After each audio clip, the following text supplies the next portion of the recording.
Hello, I'm Dr. Olivia Rose. Let's talk winter skincare.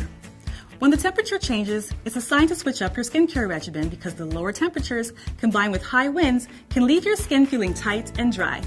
So here are my top 3 winter skincare essentials. The first one is hyaluronic acid. Now this one is a personal favorite. Hyaluronic acid is a natural component of your skin that can hold up to 1,000 times its weight in water. Although you're born with an abundance of it, it diminishes with age. Hyaluronic acid can minimize the appearance of fine lines and keep your skin supple all winter long. I suggest adding a serum to your regimen and to apply it before your daily moisturizer for the best results. And number 2, hemp seed oil.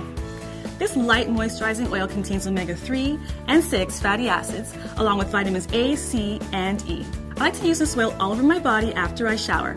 It soaks right in and leaves my skin really hydrated. Now, if you don't want to use hemp seed oil on its own, look for a moisturizer and a night cream. Number 3 is sunscreen. Just because it's winter, it doesn't mean you should skip the sunscreen. It may seem like SPF is not needed, however, the damaging UVA rays are still prevalent. So protect your skin from sunburn and reduce the risk of premature aging by using a mineral-based sunscreen such as zinc oxide, which is safer for you and the environment. And that's it. I hope these ingredients keep your skin hydrated all winter long. For more of my health tips, don't forget to visit the VitaRock blog.